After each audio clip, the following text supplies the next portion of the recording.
Security is an important type of any network, but it is especially important in a wireless network because anyone walking or driving within the range of an access point, even outside the home or office, can use the network. There are some techniques for improving wireless security. One of them is called SSID, or Service Set Identifier. Service Set Identifier requires that all the client computers that try to access the access point are required to include this field. A packet without an SSID is not processed by the access point. The major weakness of using an SSID is that it can be picked up by other devices within the range. Another one is called WEP, Wired Equivalent Privacy. A key must be manually entered into the access point and the client computer. The key encrypts the message before transmission. Because this manual process is complex and time-consuming, WEP technique is not suitable for a very large network. Another one is called EAP, Extensible Authentication Protocol. EAP keys are dynamically generated based on the user ID and password. When the user logs out of the system, the key is discarded. A new key is generated when the user logs back in. Another technique is WPA, Wi-Fi Protected Access. This technique combines the strong feature of WEP with EAP. Keys are fixed as in WEP and dynamically change as in EAP. However, the WAP key is longer than the WEP key. Therefore, it's more difficult to break in. Also, the key is changed for each frame before the transmission. Another technique is WPA or 802.11i. This technique uses EAP to obtain a master key. With this master key, a user's computer and the access point negotiate for a key that will be used for a session. After the session is being transmitted, the key is discarded. This technique uses advanced encryption standard, which is more complex than WPA and is much harder to break.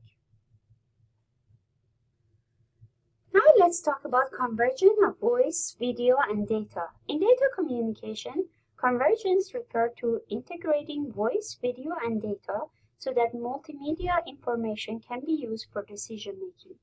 In past, separate networks were used to transmit voice, video, and data.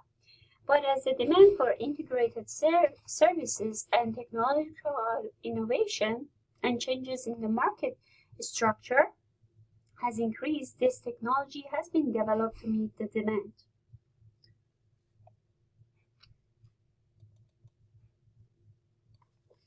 More content providers, network operators, telecommunication companies, and broadcasting networks, among others, have moved toward convergence.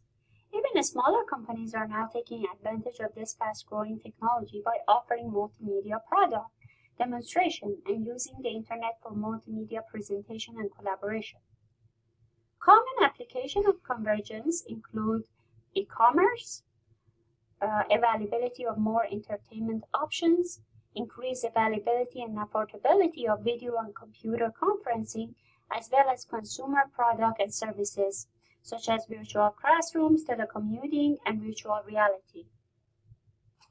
Finally, let's look at some of the key terms: attenuation, bandwidth, broadband, bus topology, central processing, centralized routing, client-server model, code division multiple access, as well as communication media, conducted media, controller, convergence, data communication, decentralizing process, DSL, distributed processing, distributed routing, dynamic routing, hierarchical topology, LAN, mesh topology, MAN, mobile networks, modem, multiplexer, narrowband, NIC, network topology, end-tier architecture, OSI model, packet, protocol, radiated media, ring topology, router, routing table,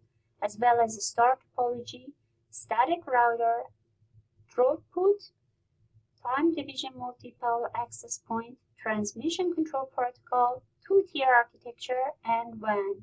We have learned a lot of different key terms here, so please read this chapter very carefully, and we will have a quiz at the end of this chapter. Thank you and have a nice day. Bye-bye.